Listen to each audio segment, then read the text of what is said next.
김영숙, 67세, 은 서울 강남의 고층 아파트 스카이라인 팰리스 앞에 서서 깊게 숨을 들이쉬었다. 한겨울의 차가운 공기가 폐 깊숙이 들어왔고 그녀는 코끝이 시큰해지는 걸 느꼈다. 오래전에 떠났던 도시로 다시 돌아오게 될 줄은 몰랐다. 남편이 갑작스럽게 세상을 떠난 뒤 홀로 지내던 그녀는 아들 재민의 권유로 서울에 올라오게 되었다. 엄마, 서울 올라와서 좀 쉬세요. 혼자 계시면 외롭기만 하잖아요. 전화기 너머로 들리던 재민의 목소리는 무심했지만 그녀는 아들의 배려라고 생각하고 고맙게 여겼다. 그러나 막상 아파트 현관문 앞에 서자 왠지 모를 불안감이 밀려왔다. 이곳은 낯설었다. 아니, 어쩌면 너무 깨끗하고 조용해서 더 낯설었다. 현관 비밀번호는 미리 알려준 대로 눌렀고 삑 소리와 함께 문이 열렸다. 안으로 들어서자 따뜻한 공기와 함께 정돈된 내부가 눈에 들어왔다.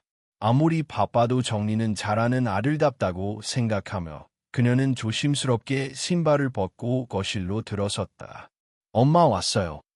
응, 재민아. 일찍 퇴근했네. 아들 이재민, 35세, 은 양복 재킷을 의자에 걸치고 노트북을 들여다보고 있었다. 바쁜 듯 고개만 살짝 들고는 다시 화면으로 시선을 돌렸다. 영숙은 어색하게 서 있다가 조심스레 물었다. 저녁은 먹었니? 간단히 먹었어요. 엄마는요? 기차에서 도시락 하나 먹었어. 그녀는 포워크루가 작은 냄비에 물을 올렸다. 녹차 한 잔이라도 마시고 싶었다. 싱크대 위에는 설거지 그릇이 몇 개 놓여 있었고 냉장고에는 반찬이 거의 없었다. 어쩐지 마음이 짠했다. 매일 이렇게 지내는 걸까 싶었다. 방을 안내받고 짐을 푼 뒤 그녀는 조심스럽게 집안을 둘러보았다. 세련되고 깔끔했지만 어딘가 사람이 사는 느낌이 덜했다. 벽에는 가족 사진 하나 없고 거실에는 책상과 노트북 그리고 채물권이 전부였다. 아들의 방엔 침대와 업무용 책상만이 놓여 있었다. 차가운 느낌이 들었다. 화장실 문을 열었을 때 그녀는 잠시 멈칫했다. 거울이 벽 한 면을 차지하고 있었고 그 안에 비친 자신의 모습은 지쳐 보였다. 눈가의 주름, 희끗희끗한 머리카락, 무표정한 얼굴. 그 모습에 그녀는 갑작스럽게 외로움을 느꼈다. 그날 밤, 영숙은 잠을 이루지 못했다. 낯선 침대, 낯선 냄새, 낯선 공기. 창문 너머로 도시의 불빛이 깜빡였고 바깥에서는 간간히 자동차 소리가 들려왔다. 시골에서는 들을 수 없었던 소음이었다. 그녀는 천장을 바라보며 생각했다. 가론 내가 이 집에 필요한 사람일까? 그때였다. 욕실 쪽에서 아주 작게 톡, 톡 하는 소리가 들렸다. 마치 수도꼭지에서 물방울이 떨어지는 소리 같았다. 그녀는 머리를 돌려 소리에 집중했다. 소리는 일정한 간격으로 계속되었고 점점 더 명확해졌다. 재민이 물 잠그는 걸 깜빡했나. 그녀는 가볍게 이불을 젖히고 일어났다. 실내 슬리퍼를 신고 조용히 거실로 나왔다. 재민의 방은 닫혀 있었고 불도 꺼져 있었다. 아들은 이미 잠든 듯했다. 조심스레 욕실 문 쪽으로 다가갔다. 불은 꺼져 있었고 안에서는 여전히 톡, 톡 하는 소리가 났다. 그녀는 문고리를 잡았다가 멈췄다. 갑자기 심장이 빨리 뛰기 시작했다. 별일 아니겠지 하며 문을 살짝 밀었지만 문은 잠겨 있었다. 이상하네. 안에서 잠근 건가? 그녀는 귀를 문에 가까이 댔다. 물방울 소리는 여전했고 그 위에는 아무 소리도 없었다. 아무래도 그냥 수도꼭지 문제라고 생각하고 돌아섰다. 그 순간 소리가 멈췄다. 그녀는 다시 문 쪽을 돌아봤다. 이번엔 아무 소리도 없었다. 왠지 모르게 등골이 오싹해졌다. 그녀는 발걸음을 재촉해 방으로 돌아왔다. 다시 이불을 덮었지만 좀처럼 눈이 감기지 않았다. 머릿속에 방금 전에 정적이 맴돌았다. 너무 조용했기에 더 무서운 정적이었다. 수도꼭지 문제일 뿐이라고 수십 번도 더 스스로를 설득했지만 마음 한켠에 불편함이 남았다. 그녀는 한숨을 내쉬며 생각했다. 내일 아침에 꼭 점검. 서울에서 맞는 첫날 밤은 도무지 깊은 잠을 허락하지 않았다. 김영숙은 뒤척이다가 간신히 잠이 들었지만 다시 눈을 뜨게 된 시간은 새벽 2시를 막 넘긴 시각이었다. 창밖엔 희미한 가로등 불빛이 아파트 유리창에 반사되어 일렁였고 먼 곳에서 들려오는 자동차 소리가 흐릿하게 귀에 스쳤다. 이 정도는 시골에서도 밤새 울리는 벌레 소리보다 나을지도 모르겠다고 생각한 순간 어제 들었던 바로 그 소리가 다시 귀에 꽂혔다. 툭, 툭, 툭. 욕실 쪽에서 반복되는 물방울 소리. 전날 들었던 것보다 더 또렷하게 들렸다. 순간적으로 온몸에 털이 곤두서는 느낌이 들었지만 그녀는 마음을 다잡았다. 아마 수도꼭지 문제일 것이다. 오래된 아파트도 아닌데 이럴 리 없지만 가끔은 작은 결함 하나가 예상치 못하게 불편을 만들기도 하는 법이었다. 하지만 이번에는 소리가 조금 달랐다. 물방울 떨어지는 소리 뒤로 아주 희미하고 낮은 소리, 뭔가를 끌어당기거나 움직이는 듯한 미묘한 마찰음이 섞여 있었다. 영숙은 지나치게 예민해진 귀가 장난을 치는 거라며 스스로를 달래보았다. 그러나 마음속 불안은 쉽게 사그라들지 않았다. 그녀는 천천히 그러나 과감하게 침대에서 몸을 일으켰다. 시계는 정확히 2시 11분을 가리키고 있었다. 실내 슬리퍼를 신으며 작은 숨을 내쉬고 조심스러운 걸음으로 방을 나섰다. 거실은 칠흑같이 어둡고 정적에 잠겨 있었다. 그 정적이 오히려 천천히 움직이는 그림자처럼 느껴졌다. 욕실문 앞에 다다랐을 때 소리는 더 또렷해졌다. 툭, 툭, 쓱, 또다시 물방울 소리, 그리고 마치 젖은 천이 바닥을 스치는 듯한 소리. 그러나 그 어떤 움직임도 눈에 보이지는 않았다. 영숙은 문에 바짝 귀를 붙여 자세히 들으려 했다. 그러자 이번에는 아주 약한, 거의 숨에 가까운 소리가 들렸다.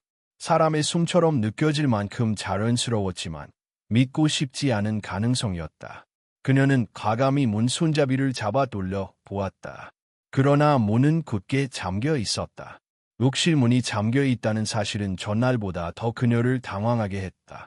혼자 사는 아들이 굳이 욕실 문을 잠가둘 필요가 있을까? 더구나 어젯밤 문은 분명 열려 있었다. 그녀가 늦게 씻고 나왔을 때는 잠기지 않았던 문인데 다시 잠겨 있다는 것이 이상했다. 그때였다. 툭! 문 안쪽에서 무언가가 살짝 떨어지는 듯한, 그러나 너무 자연스럽지 않아 더욱 기묘한 소리가 들려왔다. 딱딱한 플라스틱 같은 것이 부딪힌 듯한 소리였다. 영숙은 숨을 삼켰다. 혹시 재민이 욕실 안에 있는 걸까? 아니면 누군가가 들어온 걸까? 그녀는 재민의 방을 바라보았다. 방문 아래 틈으로 새어나오는 아른기 재민의 방 불은 꺼져 있었다. 잠든 게 분명했다. 용기를 내서 작은 목소리로 부르듯 말했다. 재민아. 대답은 없었다. 심장이 답답하게 조여들었다. 무엇이든 확인해야 한다는 생각이 들었지만 문손잡이를 더 세게 흔들 용기는 나지 않았다. 결국 그녀는 조용히 물러서 방으로 돌아갔다. 그러나 침대에 누웠다고 해서 편안해지지 않았다. 오히려 소리는 더 선명하게 들려오는 듯했다. 그리고 그 소리들 사이로 말 같기도 하고 숨 같기도 한 설명할 수 없는 속삭임이 섞여 들어왔다. 시간은 더디게 흘렀다. 결국 그녀는 눈을 감고 새벽이 오기만을 기다렸다. 그 얇은 잠 속에서 그녀는 꿈을 꾸었다. 어두컴컴한 욕실, 물 끓는 듯한 습한 공기, 그리고 거울 속으로 희미하게 비치는 한 여자의 뒷모습. 긴 머리가 축 늘어진 채 고개를 숙이고 서 있었다. 마치 거울 속에서 빠져나오려고 하는 것처럼 양손을 거울에 짚고 있는 모습이었다. 그 순간 여자가 천천히 아주 서서히 고개를 들었다. 그리고 거울 속에서만 움직이던 그 여자가 영숙 쪽을 바라봤다. 얼굴이 어두워 보이지 않았지만 눈동자만은 유독 밝고 맑게 빛났다. 그리고 입술이 아주 조금 움직였다. 도와줘. 그녀는 비명을 지를 틈도 없이 눈을 번쩍 떴다.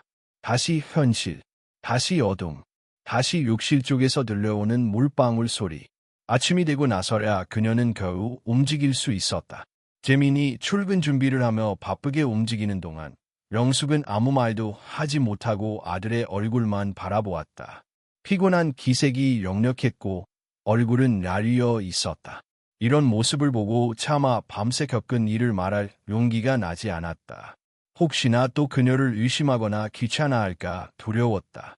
아침을 준비하며 슬쩍 물었다. 재민아, 어젯밤 룩실에 있었니? 네? 아니요. 바로 잤어. 왜요? 아, 아니야. 그냥 물 떨어지는 것 같아서. 재민은 무심하게 대답하고 신발을 신었다. 엄마, 오늘 집에서 천천히 쉬세요.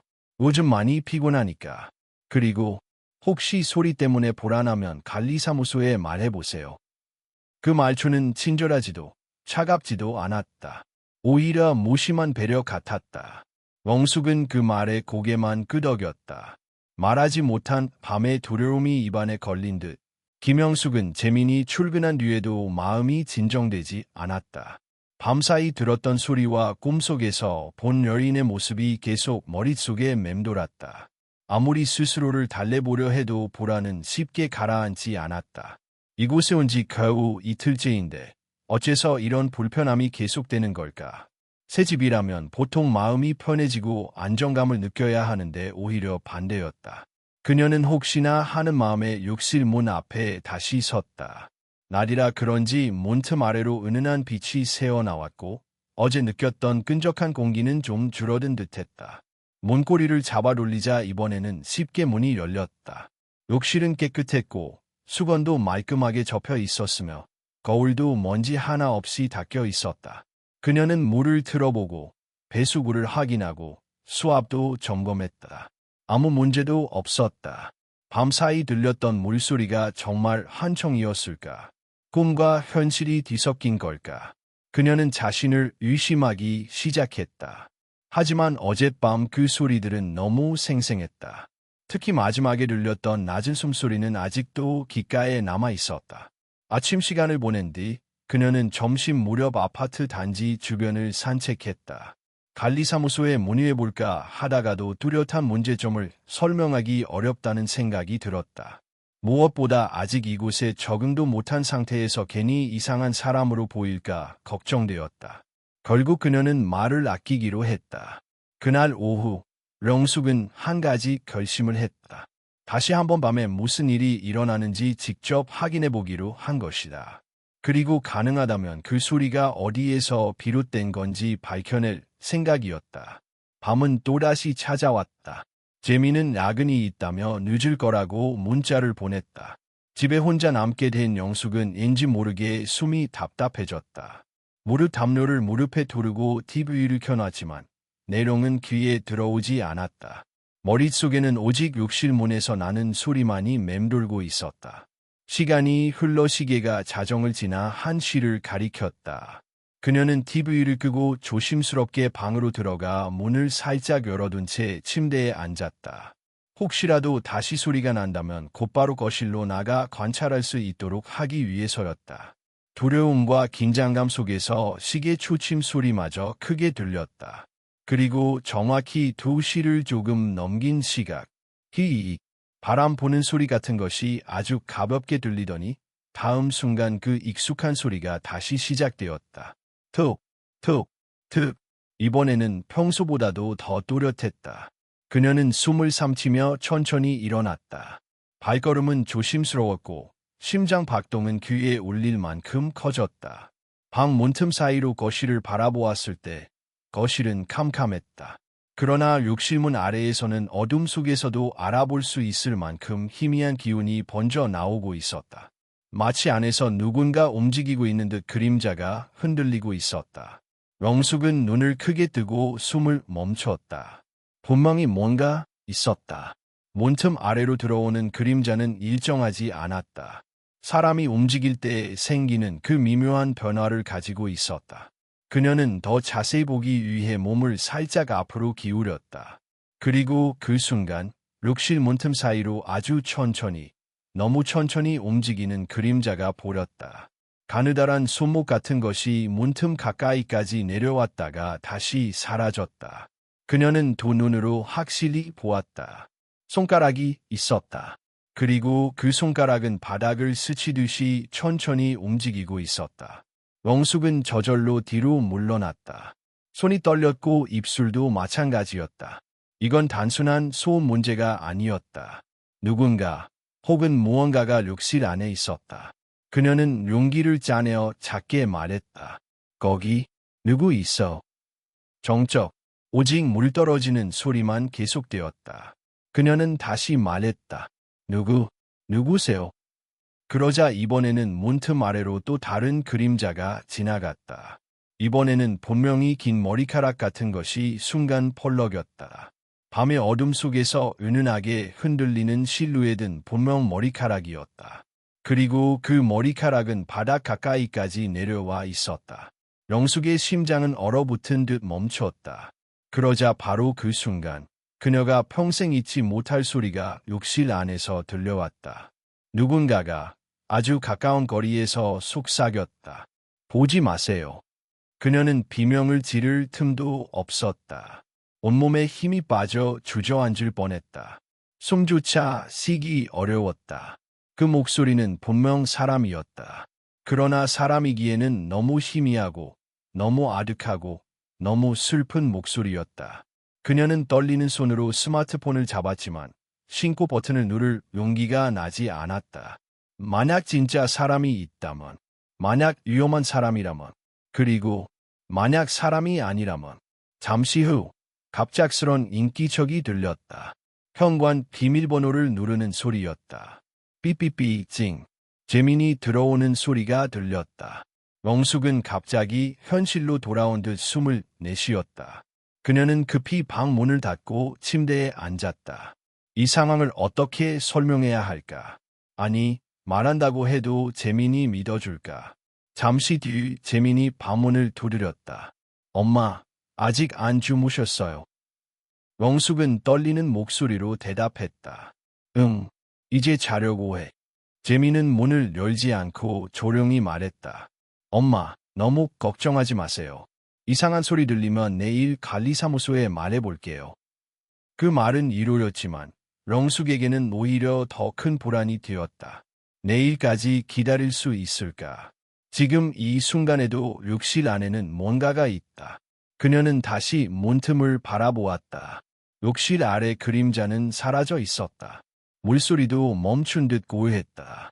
그러나 그녀는 알았다. 그 목소리, 그 속삭임, 보지 마세요. 그 목소리가 단순한 한청일 리 없다는 것을. 그리고 그 존재는 결코 그녀가 모른 척한다고 해서 사라지지 않으리라는 것을.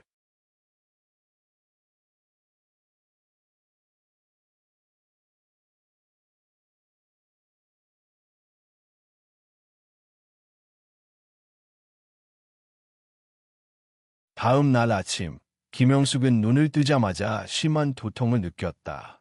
밤새 단 한순간도 깊이 잠들지 못한 탓이었다. 거울 속 별인의 그림자, 욕실 틈으로 흘러나오던 머리카락 같은 실루엣, 그리고 그 속삭임. 모든 것이 마치 꿈처럼 흐릿하면서도 동시에 너무 생생했다. 그녀는 부엌에서 따뜻한 차를 우려 마시며 마음을 진정시키려 했다. 하지만 손이 떨려 컵이 자꾸 흔들렸다. 오늘만큼은 재민에게 솔직히 말해야 할지 고민했으나 아들의 반응은 이미 예상할 수 있었다. 나이 들어 예민해졌다는 말, 너무 피곤해서 헛것을 봤다는 말, 결국 아무 말도 하지 않기로 했다. 아침에 비친 것이 창을 통해 부드럽게 들어오고 있었지만 영숙의 마음에는 조금도 따뜻함이 스며들지 않았다. 낮 동안에는 이상한 소리가 거의 들리지 않았다. 오히려 너무 조용해서 불안할 정도였다. 마치 무언가가 밤을 기다리고 있는 듯한 정적이 느껴졌다. 오후가 되어 그녀는 집안을 정리하다가 욕실 앞에서 잠시 멈춰 섰다. 문틈은 아무 일도 없었던 것처럼 깨끗하고 바닥 역시 건조했다. 문고리를 잡고 천천히 돌린 뒤 욕실 문을 열었다. 아무도 없었다. 물때도 이상한 흔적도 없었다.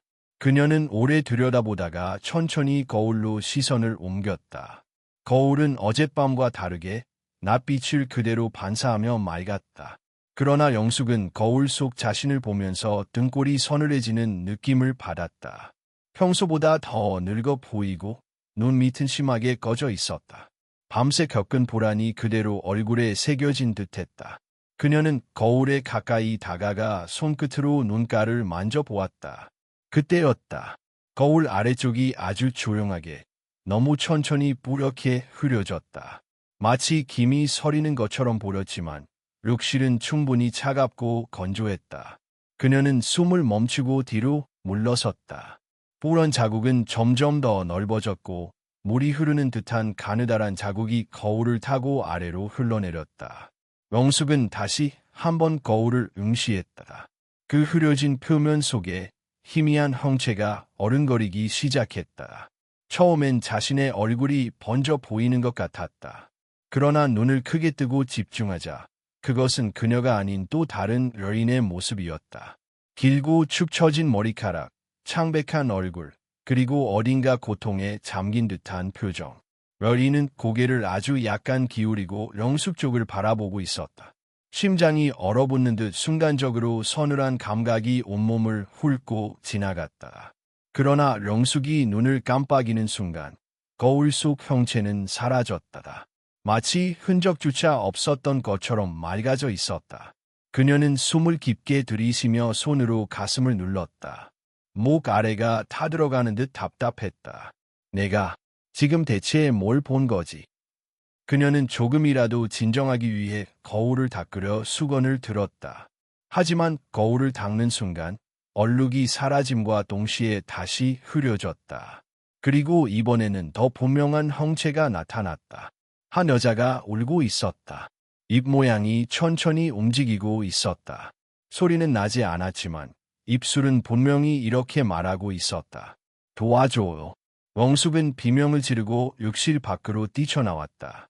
그제서야 손이 떨리고 다리가 후들거렸다. 그러나 그녀는 곧 스스로를 크게 나무랐다. 이대로 두면 자신의 정신이 흔들릴지도 모른다는 불안감이 엄습했다. 정신 차려야 한다. 무엇이 진짜고 무엇이 환상인지 확실히 해야 한다. 그녀는 마음을 다잡고 다시 욕실로 돌아갔다. 문을 조심히 열었지만 이번에는 아무런 기이한 장면도 없었다. 거울도 깨끗했고 얼룩도 없었다. 너무도 평범했다. 방금 전의 일이 환상처럼 느껴질 만큼 평온했다. 그러나 그녀는 거울 앞에 다가가며 다시 한번 자세히 들여다보았다. 이번엔 자신의 얼굴만 보렸다. 하지만 그 얼굴 뒤쪽 아주 먼 배경 속에서 무언가 검은 그림자가 스쳐 지나간 것 같았다. 그녀는 반사된 배경을 뒤돌아 확인했지만 아무도 없었다. 그녀는 거울에서 눈을 떼지 못한 채 점점 무언가 빠져드는 기분에 사로잡혔다. 마치 거울 속 깊은 곳에서 어떤 시선이 자신을 지켜보고 있는 듯했다. 그 시선은 날카롭거나 으스스한 것이 아니라 오히려 간절하고 애절했다. 영숙은 거울에 손을 뻗어 표면을 만졌다. 얼음처럼 차가운 감촉이 손끝에 닿았다. 동시에 등줄기를 타고 오싹한 전율이 내려갔다. 거울 너머에 누군가가 존재한다는 생각을 떨칠 수 없었다. 유유고 해가 지기 시작하자 거실과 복도는 천천히 어둠에 잠겼다. 영숙은 조명 스위치를 올렸지만 밝아지지 않는 공간이 하나 있었다. 바로 욕실이었다. 욕실 불은 켜지지 않았다. 고장이 난 건지 잠시 멈춘 건지 알 수 없었지만 그 순간의 침묵은 심장을 옥죄는 듯했다. 불이 꺼진 욕실 안은 칠흑처럼 어둡고 거울은 희미하게 빛을 반사하며 어딘가 물결치는 듯 흔들렸다. 어둠 속의 욕실은 살아있는 생명체처럼 느껴지기까지 했다. 그녀는 용기를 내어 조심스럽게 손을 뻗어 거울을 만져보려 했다. 그런데 손이 거울에 닿기 직전 아주 살짝 거의 감지하기 어려울 정도의 미세한 숨소리가 들렸다. 숨을 들이마시는 소리. 여자의 숨이었다. 영숙은 그대로 얼어붙었다. 욕실에서 나오지도 않고 발걸음도 떼지 못한 채 그 자리에 고정된 듯 서 있었다. 시간이 멈춘 것 같았다. 그리고 어둠 속에서 그녀가 꿈에서 보았던 바로 그 목소리가 다시 들려왔다. 보지 말랬잖아요. 목소리는 너무 가까웠다. 바로 거울 안쪽에서 들려오는 듯했다. 그 순간 욕실 불이 번쩍 켜졌다. 거울에 비친 것은 욕실에서 들려온 그 목소리 이후로 김영숙은 거의 숨을 참고 사는 듯한 나날을 보냈다. 낮에는 아무 일도 없는 듯 조용했지만 그 조용함이 오히려 밤의 공포를 예고하는 것처럼 느껴졌다. 그녀는 자신이 불안증이나 환청을 앓고 있는 게 아닐까 여러 번 의심했으나 거울 속 형체와 숨소리는 너무 뚜렷했다. 그것을 단순한 착각으로 치부하기엔 현실감이 너무 강했다. 결국 그녀는 결심했다. 눈으로 보고 귀로 듣는 것에 의존하면 안 된다. 직접 물증을 잡아야 했다. 그래야 누군가에게 말할 수 있고 무엇보다 스스로 미쳐가는 것이 아니라는 확신을 가질 수 있었다. 그녀는 방 서랍을 뒤져 오래전에 사용하던 작은 카메라를 찾았다. 여행할 때 쓰던 미니 캠코더였다. 작고 눈에 잘 띄지 않는 크기여서 감시용으로 적합했다. 충전 케이블을 찾느라 한참을 뒤적였고 다행히 배터리도 완전히 죽지 않아 작동은 가능했다. 그녀는 카메라를 어디에 놓을지 고민했다. 욕실 내부는 프라이버시 문제도 있고 게다가 문이 잠겨 있으면 안 보일 가능성도 컸다. 결국 가장 최적의 위치는 욕실 문이 정면으로 보이는 거실의 화분 뒤라고 판단했다. 화분은 키가 커서 카메라를 숨기기에 충분했고 욕실 문 아래 문틈, 그리고 복도 쪽 문 그림자를 모두 담을 수 있는 위치였다. 그녀는 카메라를 잘 숨겨놓고 테스트로 한번 녹화를 돌려보았다. 화면이 욕실을 정확히 잡아내고 있는 것을 확인한 뒤 약간 안도하며 녹화를 켜둔 채 저녁을 준비했다. 하루가 길게 느껴졌다. 저녁이 되고 재미는 회식 때문에 늦는다고 연락이 왔다. 영숙은 혼자 먹을 간단한 밥을 준비하며 어두워지는 창밖을 보았다. 밤이 내려오는 속도가 유난히 빠르게 느껴졌다. 집안의 공기도 차갑고 음울해지는 것 같았다. 밤 11시가 넘자 거실의 불빛마저도 왠지 희미해 보였다. 그녀는 자연스럽게 욕실 문 방향을 바라보았고 문틈은 아무런 빛도 아무런 그림자도 보여주지 않았다. 그러나 그녀는 알고 있었다. 모든 일은 언제나 새벽 2시에 시작되었다는 것을.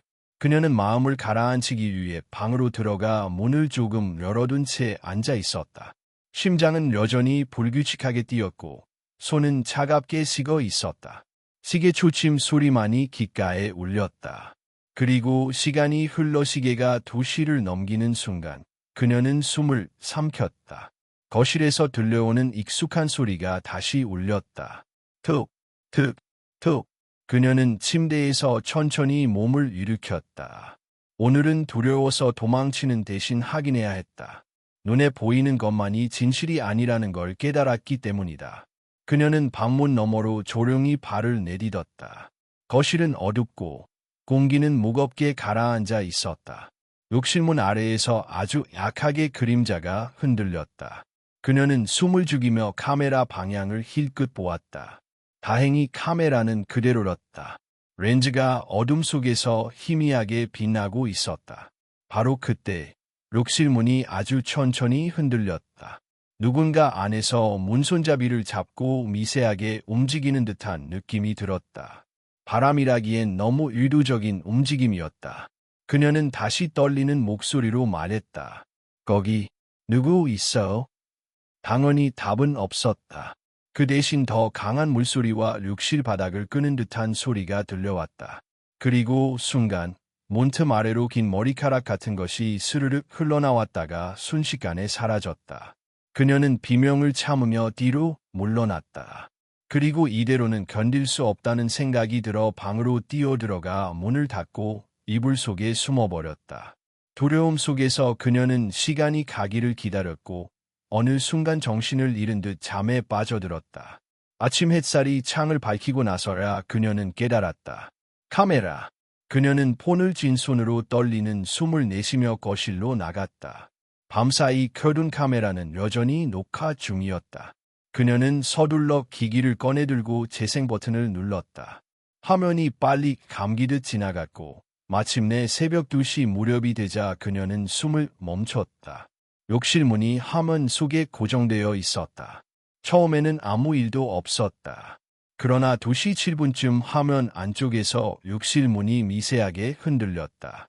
바로 그 순간 그녀는 화면에 나타난 것을 보고 얼어붙었다. 욕실 문 아래로 어두운 흐름 같은 것이 나타났다. 그것은 분명 사람의 머리카락이었다.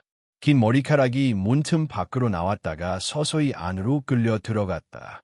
다음 장면에서는 문손잡이가 아주 천천히 움직였다. 누군가 안에서 잡고 흔드는 것처럼 보였다. 그러다 문이 아주 조금 열렸다. 영상 속으로 아무도 나오지 않았지만 카메라 바로 앞까지 어떤 기운 같은 것이 스쳐 지나가는 듯 흐림 현상이 생겼다. 그리고 다음 순간 화면 전체가 짧게 흔들렸다. 마치 누군가 화면을 가로질러 지나간 듯한 흔적이었다. 그리고 결정적인 장면이 나타났다. 카메라 앞에 누군가가 섰다. 김영숙은 캄캄한 거실 한가운데에 앉아 있었다. 카메라는 이미 꺼져 있었고 화면은 정지된 채 아무것도 보여주지 않았다. 그러나 그녀의 머릿속에는 방금 본 장면이 생생하게 맴돌고 있었다. 하얀 원피스, 흐릿한 얼굴, 렌즈를 바라보던 그 고개, 그리고 마지막으로 들린 절박한 속삭임. 그녀는 손등으로 땀을 닦으며 떨리는 숨을 내쉬었다. 분명 누군가가 있다. 아니, 누군가가 이 집 안에서 고통받고 있었다. 그리고 그 존재는 단순히 겁을 주려는 것이 아니라 도움을 청하고 있었다. 그러나 재미는 이 얘기를 믿지 않을 것이 분명했다. 그녀는 한동안 고민하다가 결국 가장 확실한 방법을 선택했다. 직접 증거를 찾는 것, 집안 어딘가에 이 이상한 현상의 원인이 있을 것이라는 생각이 들었다. 그녀는 서랍장, 장롱, 책장까지 천천히 확인했다. 그러다가 거실 책장 아래 구석에서 작은 상자를 발견했다. 먼지가 많이 쌓여 있는 것으로 보아 오래전부터 그대로 놓여 있었던 것 같았다. 그녀는 조심스레 상자를 꺼내었다. 잠시 망설였지만 결국 뚜껑을 열었다. 안에는 오래된 종이와 사진들이 들어 있었다. 대부분은 재민의 대학 시절 모습이었고 친구들과 찍은 단체 사진도 몇 장 있었다. 그러나 그중 한 장이 그녀의 눈을 사로잡았다. 재민과 한 젊은 여성이 나란히 서 있는 사진이었다. 여자는 긴 머리를 가진 채 환하게 웃고 있었고 재민의 어깨에 살짝 기댄 모습이었다. 두 사람은 마치 오래된 연인처럼 자연스러웠고 표정은 행복해 보였다. 사진 뒤에는 작은 글씨로 이렇게 적혀 있었다. 은하와 재민, 2017년 여름. 영숙은 사진 속 여자를 똑바로 바라보았다. 하얗고 말랐으며 큰 눈이 상냥하게 웃고 있는 모습. 그런데 그 얼굴은 어디선가 본 듯한 느낌이 들었다. 그녀가 본 것은 밤의 거울 속에서 잠깐 스친 흐릿한 얼굴이었다. 그렇지만 분위기, 실루엣, 머리카락 길이는 너무도 닮아 있었다. 그녀는 곧바로 스마트폰을 켜고 인터넷에서 최은하라는 이름을 검색했다. 그리고 곧 기사 하나가 눈에 들어왔다. 강남 수제 아파트에서 실종된 여성, 5년째 행방불명. 그녀는 손가락이 굳어버리는 듯한 느낌을 받았다. 기사에는 실종자의 얼굴 사진이 함께 실려 있었다. 사진 속 여자는 책상 서랍에서 꺼낸 그 사진의 여성과 똑같았다. 그리고 영숙이 거울 속에서 본 실루엣 또한 이 여인과 닮아 있었다. 그녀는 조용히 앉아 기사를 읽기 시작했다. 최은하, 당시 29세. 마지막으로 목격된 장소는 강남구 모 아파트 단지 주변. 친구와 연락이 끊기기 전 잠시 들를 곳이 있다고 말한 뒤 실종됨. 휴대폰은 이후 꺼진 상태로 발견되지 않음. 기사 마지막 줄이 영숙을 완전히 멈춰 서게 했다. 실종자가 마지막으로 방문한 것으로 추정되는 장소는 강남 스카이라인 팰리스 인근. 그녀는 휴대폰을 떨어뜨릴 뻔했다. 그 이름이 던지는 의미는 너무 명확했다. 그리고 무시할 수 없었다. 은하, 이 집, 이 아파트, 그리고 재민. 모든 것이 앓은 실처럼 이어져 있었다. 그녀는 사진을 책상 위에 펼쳐두고 천천히 숨을 골랐다. 재민에게 묻고 싶었다. 은하는 누구였는지, 왜 이 사진을 숨겼는지, 왜 실종 기사와 집 주소가 묘하게 겹치는지. 그러나 마음 한편에서는 두려움이 고개를 들었다. 혹여 아들이 이 실종 사건과 연관된 것은 아닐까 하는 두려움. 물론 말도 안 되는 생각일지도 몰랐다. 그러나 밤마다 욕실에서 들려오는 소리, 거울 속의 여린, 카메라에 찍힌 실루엣까지 생각하면 모든 것이 우연이라고 하기엔 너무 많이 겹쳤다. 그녀는 복잡한 심정으로 재민의 방 문을 열었다. 방은 깔끔하게 정돈되어 있었고 책상 위에는 회사 서류와 노트북이 놓여 있었다. 그녀는 혹시나 하는 마음에 책상 서랍을 열어보았다. 처음 두 서랍은 깔끔했다. 그러나 세 번째 서랍에서 이상한 것을 발견했다. 작은 종이 봉투. 그리고 그 안에는 오래된 목걸이 하나가 들어 있었다. 달 모양 펜던트가 달린 은색 목걸이. 펜던트 뒤에는 작은 글씨로 이름이 새겨져 있었다. 은하. 그녀는 손끝이 떨리는 것을 느꼈다. 목걸이는 분명 여자의 것이었다. 그렇다면 재민이 이걸 가지고 있는 걸까? 숨겨둔 걸까? 그때 현관 비밀번호 소리가 들렸다. 삐삐삐 찡. 재민이 귀가한 것이다. 영숙은 본능적으로 목걸이를 서랍에 다시 넣고 문을 닫았다. 그리고 방 밖으로 나가 평온한 척했다. 엄마, 아직 안 주무셨어요. 재민은 약간 피곤한 얼굴로 웃었다. 영숙은 조심스럽게 물었다. 재민아, 너 대학 때 친구 중에 은하라는 아이 있었지? 재민의 표정이 순간적으로 굳었다. 마치 숨이 멎은 것처럼 눈빛이 흔들렸다. 그러나 이내 아무렇지 않은 척 미소를 지었다. 은하어, 그냥 아는 친구랐어요. 오래전에 연락 끊겼죠. 그녀는 조용히 그의 얼굴을 바라보았다. 재민은 시선을 피하며 신발을 벗고 방으로 들어갔다. 그러나 문이 닫히기 직전 영숙은 재민의 얼굴에서 확실한 감정을 읽었다. 놀람, 두려움, 그리고 죄책감 같은 무거운 그림자. 그녀는 방문 앞에서 홀로 서 있었다. 그리고 그 순간 확신이 더욱 짙어졌다. 은하는 단순한 실종자가 아니었다. 그녀는 이 집과 연관된 존재였다. 그리고 그 밤 욕실에서 들리는 소리와 거울 속 형체는 단순한 유령의 장난이 아니라 절박한 신호였다. 도와달라는 외침, 잊히고 싶지 않다는 절규. 영숙은 거울 속 여인이 말하려던 것이 무엇인지 점점 명확하게 느껴졌다. 은하는 아직 이 집에 있었다. 그리고 자신에게 진실을 밝혀달라고 간절히 청하고 있었다. 김영숙은 밤새 잠을 이루지 못했다. 침대에 누워 눈을 감으면 거울 속에서 울먹이던 은하의 얼굴이 보였고 카메라 앞에 서 있던 흐릿한 형체가 다시 떠올랐다. 그 여인의 입술이 만들어낸 그 말, 도와달라는 속삭임이 귀를 떠나지 않았다. 은하의 실종 기사, 사진 속 미소, 재민의 흔들린 눈빛. 모든 것이 머릿속에서 하나로 이어지며 묵직한 진실을 향해 다가가는 느낌이 들었다. 하지만 가장 두려운 건 그 진실이 무엇인지 알기 전부터 이미 마음속 깊은 곳에서 예상하고 있다는 점이었다. 그녀는 한숨을 깊게 내쉬고 이불을 젖혔다. 새벽 4시가 넘어가고 있었다. 거실은 조용했고 욕실 문틈에는 아무 그림자도 없었다. 그러나 그녀는 그 정막이 오히려 폭풍의 전조처럼 느껴졌다. 다음 날 아침, 재민은 일찍 출근했다. 평소보다 더 서두르는 듯한 모습이었다. 영숙은 그 뒷모습을 무겁게 바라보다가 조용히 문이 닫히는 소리를 들었다. 그리고 문이 닫히자마자 어제보다 더 강한 결심이 생겨났다.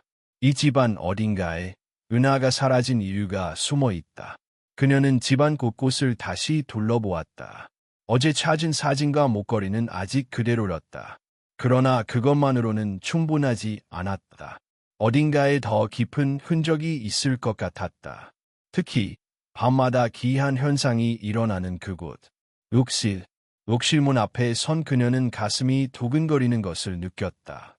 문을 열었을 때는 아무 일도 없는 것처럼 평범해 보이겠지만 이 공간이 무언가 감추고 있다는 직감이 강하게 일었다. 그녀는 천천히 문고리를 돌리고 문을 밀었다. 익숙한 욕실의 냄새와 차가운 공기가 느껴졌다. 그러나 오늘은 뭔가 달랐다. 어제 아무 문제 없던 거울이 기묘하게도 오늘은 약간 흔들거리는 듯 보였다. 아니, 흔들린다기보다 표면이 아주 미세하게 물결치는 것처럼 보였다. 그녀는 가까이 다가가 거울을 들여다보았다. 자신의 얼굴 뒤로 어둠이 번지는 듯한 환영이 보였다. 순간 등골이 서늘해졌다. 하지만 그녀는 물러서지 않았다.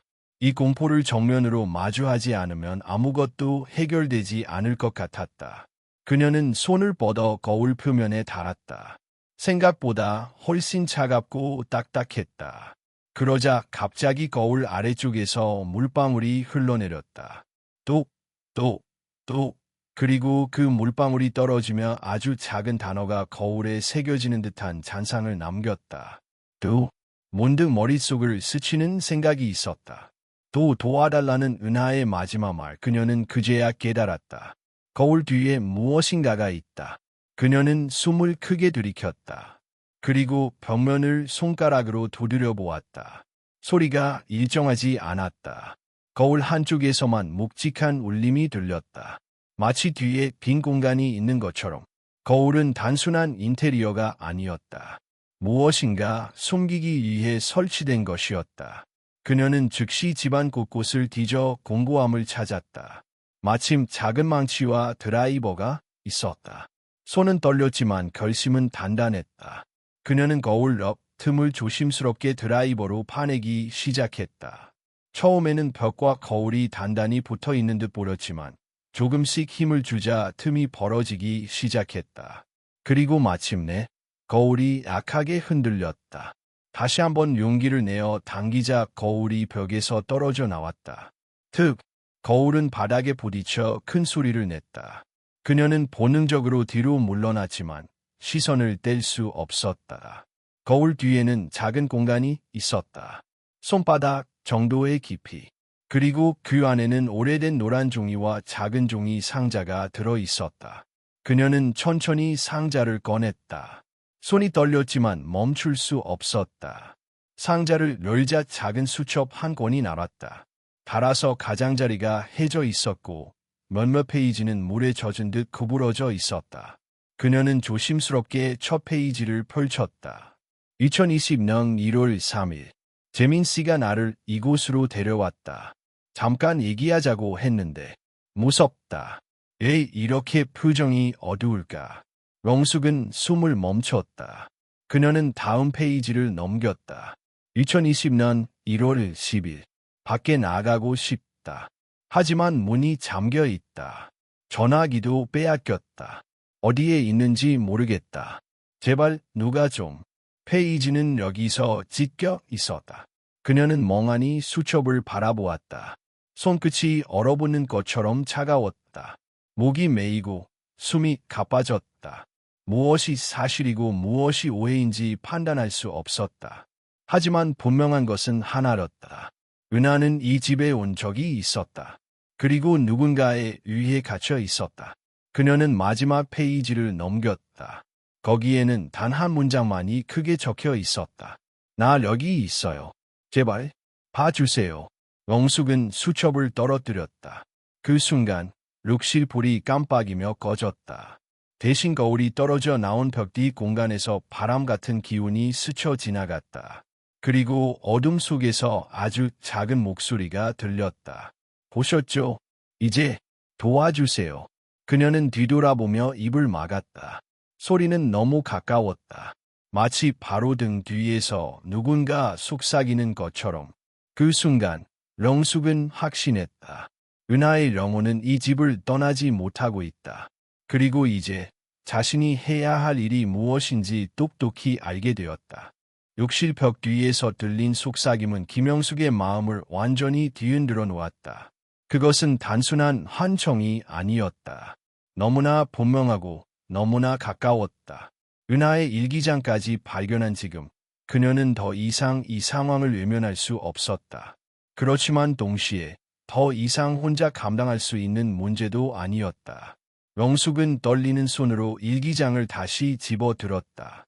갈라지고 젖은 종이, 절박하게 눌러 쓴 글씨, 그리고 마지막 문장.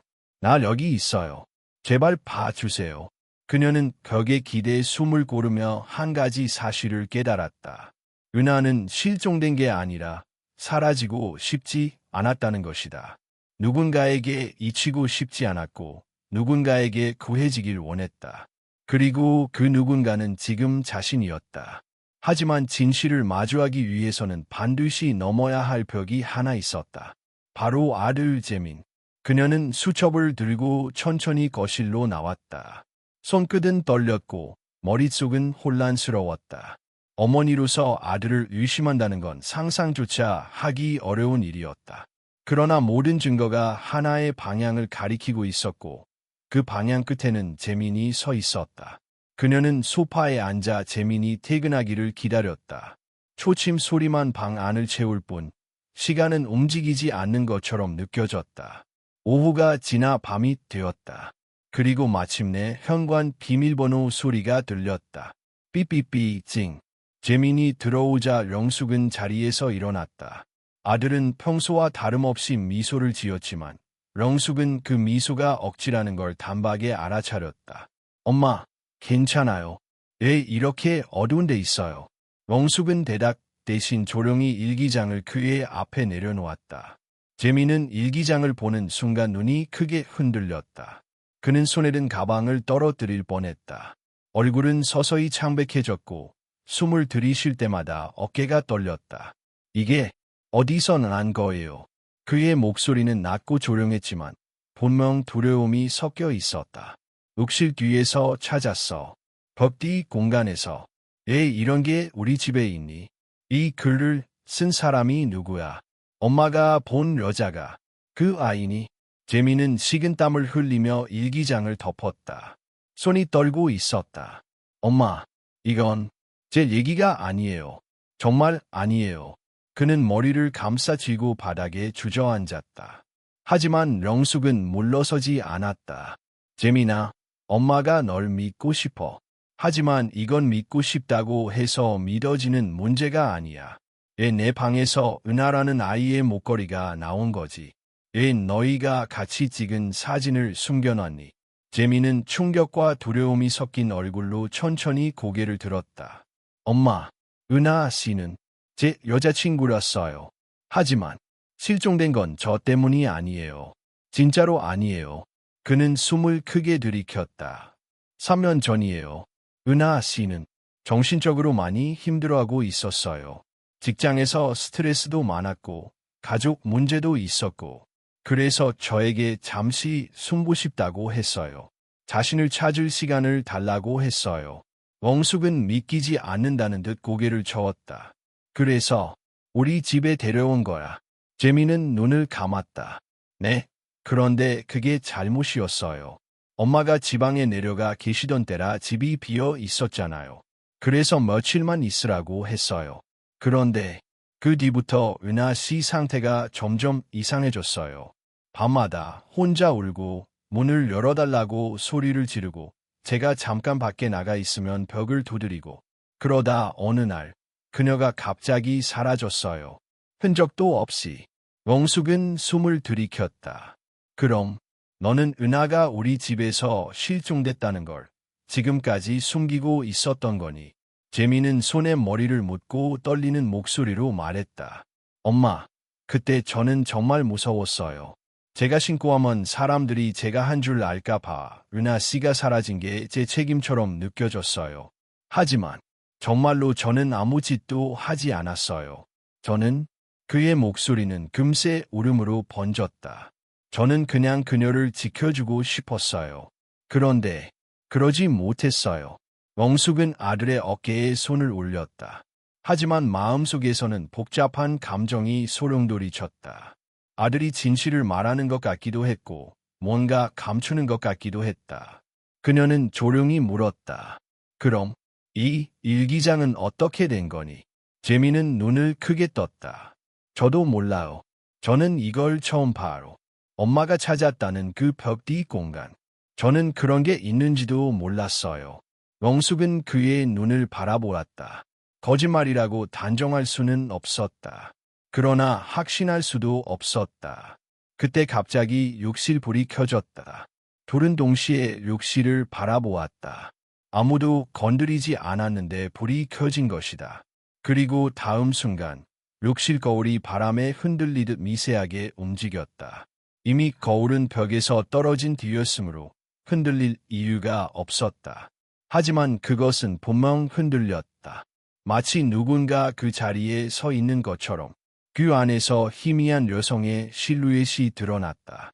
하얀 원피스, 긴 머리, 그리고 이목구비가 어둠 속에 잠긴 얼굴. 영숙은 숨을 삼켰다. 재미는 공포로 몸이 굳었다. 은하? 그 순간 욕실에서 낮고 슬픈 목소리가 들렸다. 재민 씨, 나를 버렸어요. 재민의 얼굴이 하얗게 질렸다. 그녀의 목소리였다. 제가 그날 들었던. 영숙은 아들의 손을 붙잡았다. 그녀는 두려움 속에서도 한 가지 사실을 깨닫고 있었다. 은하는 단지 원혼이 아니다. 분노하는 존재도 아니다. 그녀는 미완의 진실을 밝히고 싶어 이곳을 떠나지 못한 것이다. 그녀가 원하는 건 단 하나. 자신이 사라졌는지, 누가 자신을 그렇게 만들었는지, 그 진실을 누군가가 알아주는 것. 김영숙은 거울 앞에 천천히 다가갔다. 거울은 점점 더 흔들리며 어둠을 품고 있었다. 은하, 너 지금 나에게 말하고 싶은 게 있지. 실루엣이 고개를 천천히 끄덕였다. 그리고 다음 순간 욕실 바닥 아래에서 물 흐르는 소리가 들렸다. 마치 아래층이나 배관이 아니라 욕실 자체가 숨을 쉬는 것처럼. 재민은 뒤로 물러나며 말했다. 엄마, 이 집 뭔가 잘못됐어요. 나는 이제야 알겠어. 은하 씨가 그냥 사라진 게 아니었어요. 이 집에서 뭔가. 그 순간 거실 불이 모두 꺼졌다. 집이 완전히 어둠에 잠겼다. 그리고 거실 한가운데 누군가의 발걸음 소리가 들렸다. 천천히, 아주 천천히 그들을 향해 다가오는 발걸음. 은하가 아니라 완전히 다른 무언가. 영숙은 직감했다. 이 집에는 은하만 있는 것이 아니다. 그리고 누군가는 아직 살아있는 존재였다. 거실 전체가 갑작스런 어둠에 잠기자 김영숙과 재민은 숨조차 제대로 쉴 수 없었다. 어둠은 단순히 빛이 사라진 상태가 아니었다. 그곳에는 누군가가 있었다. 숨소리도 없이, 그러나 분명히 존재하는 무게를 가지고 어둠을 채우고 있었다. 천천히, 아주 천천히 다가오는 발걸음. 은하의 목소리와는 다르게 이 발걸음은 차갑고 무거웠다. 재민은 본능적으로 영숙의 손을 꽉 잡았다. 그리고 떨리는 목소리로 속삭였다. 엄마, 이건 은하 씨가 아니에요. 영숙 역시 알고 있었다. 이 발걸음은 은하가 남긴 슬픈 기운과는 전혀 다른 종류였다. 그것은 더 건조하고 냉담하고 계산적인 무언가였다. 그리고 발걸음은 거실 한가운데에서 멈췄다. 눈이 어둠에 조금 익숙해지자 영숙은 희미하게 사람의 실루엣을 볼 수 있었다. 키가 크고 어깨가 넓고 움직임은 침착했다. 마치 자신이 여기에 있는 것이 너무나 당연하다는 듯 서 있었다. 누구세요? 영숙의 목소리는 떨렸다. 그러나 대답은 돌아오지 않았다. 대신 어둠 속에서 그 형체가 천천히 고개를 돌려 욕실 쪽을 바라보았다. 그리고 마치 무언가를 확인하듯 낮게 중얼거리는 소리가 들렸다. 또 시작됐네. 목소리는 남자였다. 차갑고 낮고 감정이 거의 없는 목소리. 재민이 한 발 뒤로 물러났다. 당신 누구예요? 우리 집에 있는 겁니까? 남자는 대신 재민 쪽으로 천천히 시선을 돌렸다. 그리고 그 순간 은하의 실루엣이 욕실 거울 안에서 격렬하게 흔들리기 시작했다. 거울은 금방이라도 깨질 듯 요동쳤고 그녀의 형체는 고통스러운 듯 몸을 떨었다. 그 광경에 재민이 유쳤다. 은하 씨, 그만해요. 왜 이러는 거예요? 그러자 남자가 처음으로 입을 열었다. 조용히 해. 내가 부르지도 못할 사람 이름을 함부로 부르지. 그는 한 걸음 앞으로 나왔다. 그 순간 재민은 숨을 삼켰다. 얼굴은 어둠 때문에 완전히 보이지 않았지만 실루엣만으로도 알 수 있었다. 그는 이 집의 주민이 아니었다. 낯선 이방인. 분명 누군가와 연결된 사람. 당신, 이 집에 어떻게 들어왔어요? 재민의 목소리는 공포로 갈라졌다. 남자는 재민을 쳐다보며 입꼬리를 아주 희미하게 올렸다. 나는 여기서 살던 사람이야. 그 단어는 그 자체로 너무 이상했다. 살던 사람이야. 영숙은 소리를 잃었다. 남자는 천천히 손을 들어 욕실 벽 뒤 공간을 가리켰다. 저 뒤에 작은 벽틈 있지. 나는 그곳에 있었지. 아주 오래. 영숙은 숨을 멈췄다. 그 말을 듣는 순간 은하의 일기 속 한 문장이 번개처럼 머릿속을 때렸다. 문이 잠겨 있어요. 전화기도 없어요. 밖에 나가고 싶어요. 그녀는 재민을 바라보았다. 그리고 재민은 당황한 듯 고개를 흔들었다. 엄마, 저 사람 말 믿지 마세요. 저게 무슨 말이? 하지만 남자는 재민의 말을 끊었다. 넌 몰랐으니까.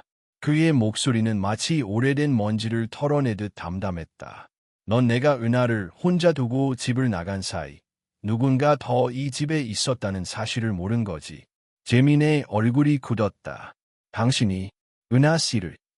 남자는 고개를 살짝 기울였다. 나에게 온 사람이지. 숨고 싶어 했고 세상과 사라지고 싶어 했지. 그런 사람들은 지키기 치여.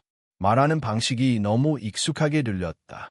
은하의 일기 마지막 페이지. 나 여기 있어요. 봐주세요.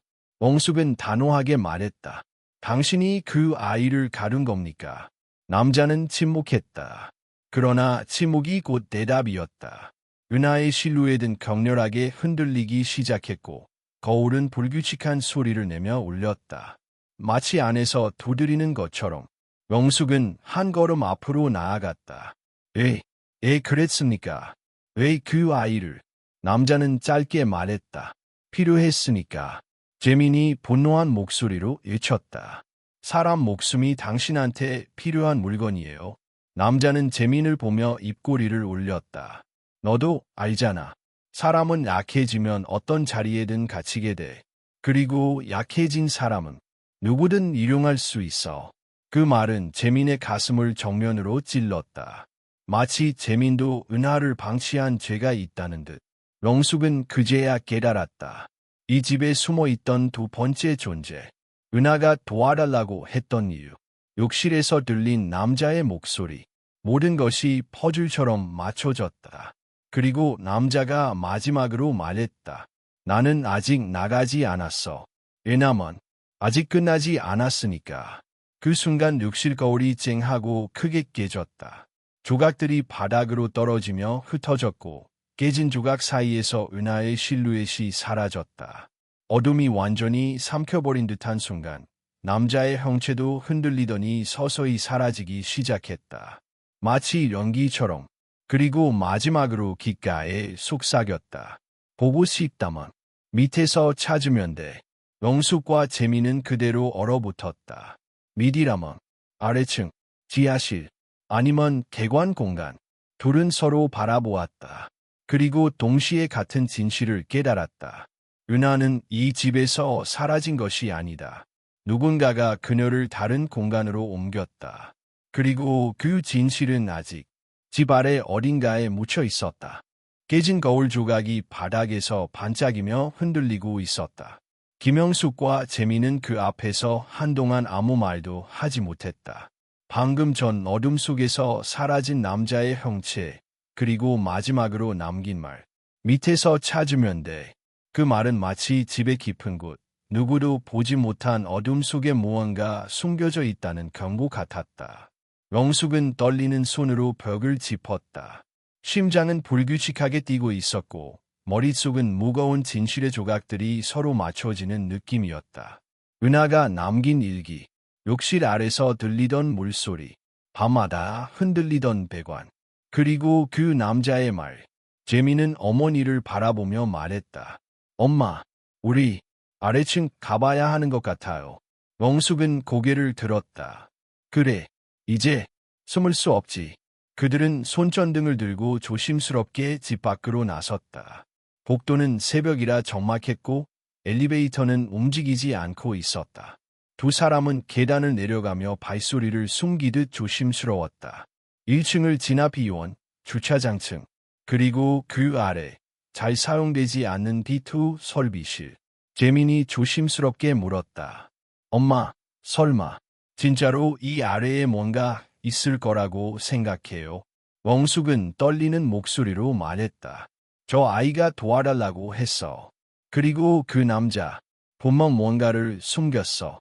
두 사람은 B2층 문 앞에서 멈춰 섰다.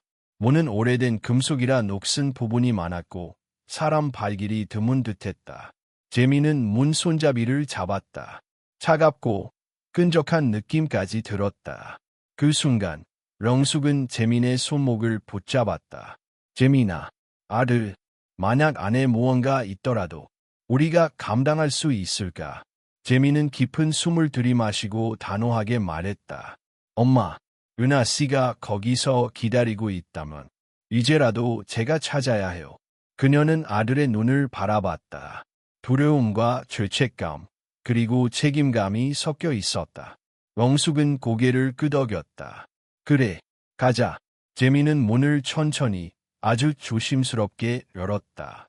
끼익, 낡은 금속이 긁히는 소리가 새벽의 정막을 찢었다. 안쪽은 어둠뿐이었다. 하지만 차갑고 탁한 공기가 밀려 나왔다. 마치 오래된 곰팡이와 녹물이 섞인 냄새. 두 사람은 손전등을 켜고 안으로 들어갔다. 설비실 내부는 배관과 오래된 전선, 낡은 기계들로 가득했다. 물은 천장에서 뚝뚝 떨어지고 있었다. 밤마다 들리던 그 소리와 똑같았다. 재민이 말했다. 엄마, 저기요. 저거 문 아니에요. 손전등 불빛이 닿은 곳의 벽면에는 작은 금속문이 하나 있었다. 일반 설비실에서는 보기 어려운 형태였다. 누군가 개조해 만든 숨겨진 공간처럼 보였다. 웡숙은 가슴이 쿵 내려앉는 것을 느꼈다. 이 문, 저 남자가 말한 그 밑인가? 재민은 문고리를 당겨보았다. 열리지 않았다. 그러나 철문 한가운데에 조그만 긁힌 흔적이 보였다. 웡숙은 그것을 보고 숨을 삼켰다. 저거? 저 문, 누가 안에서 긁었어? 재민도 미세하게 떨었다. 마치 탈출하려고 했던 것처럼. 재민은 공고함을 찾아 철문을 억지로 열기 시작했다. 볼트가 끼익거리며 돌아갔고 조금씩 문이 흔들렸다. 그리고 마침내 덜컥 문이 열렸다. 어둠 속에서 싸늘한 공기가 훅 밀려 나왔다. 웡숙은 본능적으로 한 걸음 뒤로 물러났다. 손전등을 비추자 좁고 긴 공간이 나타났다.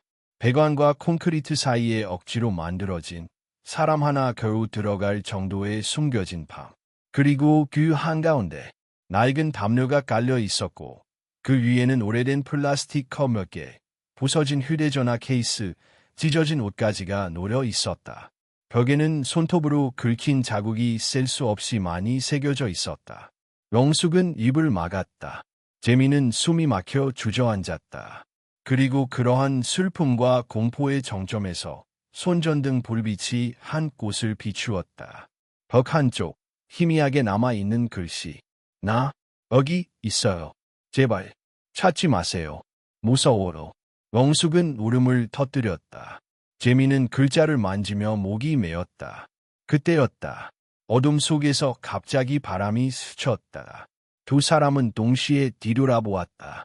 숨겨진 방 입구에 한 어린의 형체가 서 있었다. 하얀 원피스, 길게 늘어진 머리카락. 하지만 이번엔 흐릿하지 않았다. 마치 담요 위에 놓인 물건들과 같은 현실감으로 서 있었다. 은하 씨. 재민의 목소리는 부서질 듯 떨렸다. 이는 천천히 고개를 들었다. 얼굴이 드러났다. 흐려져 있던 모습 대신 슬픈 눈과 파랗게 질린 입술이 선명하게 보였다. 그녀는 입술을 달싹이며 말했다. 나 여기 있었어요. 근데 아무도 몰랐어요. 웡숙은 눈물을 흘리며 말했다. 미안해. 이제 찾았어. 너를 잊지 않을게. 은하는 미소도 짓지 않고 울지도 않은 채 조용히 몸을 돌렸다. 그리고 좁은 방 안쪽을 가리켰다. 손전등이 그 방향을 비추자 그곳에는 작은 금속 상자가 있었다. 재민은 손을 떨며 상자를 가져왔다. 상자 안에는 오래된 USB와 한 장의 종이가 있었다. 종이에는 낯선 남자의 얼굴 사진 하나가 붙어 있었다. 그리고 아래엔 이렇게 적혀 있었다. 이 사람, 나 데려갔어요. 재민 씨도 몰라요. 나 살고 싶었는데. 영숙은 바로 알아보았다. 그 사진 속 남자, 어젯밤 어둠 속에서 그들을 바라보던 남자였다. 그리고 그는 말했다. 아직 끝나지 않았다. 세 사람 사이에 무거운 침묵이 흐르는 가운데 은하의 형체가 서서히 천천히 사라지기 시작했다. 마치 진실을 전하고 마지막 인사를 남긴 것처럼 재민은 울부짖었다. 이젠 놓치지 않을게. 미안해. 미안해. 은하의 마지막 목소리는 아주 작게 그러나 분명하게 들렸다. 이제 가볼게요. 고마워로. 그녀의 형체가 완전히 사라지자 설비실은 다시 고요해졌다. 단지 남겨진 상자 속 USB만이 모든 진실을 말해줄 유일한 증거가 되었다. 영숙은 아들의 손을 잡았다. 재민아, 이제 은하의 억울함을 풀어줘라지. 재민은 울음을 삼키며 고개를 끄덕였다. 네, 엄마. 우리 끝까지 갈게요. 두 사람은 은하가 마지막으로 남긴 장소에서 천천히 걸어 나왔다. 이제 그들은 알고 있었다. 악을 만든 것은 어둠이 아니라 사람이라는 것. 사라진 것은 영혼이 아니라 진실이라는 것. 그리고 그 진실을 밝혀줄 용기는 결국 살아있는 사람에게 있다는 것을. 이것이 은하가 남긴 마지막 메시지였다.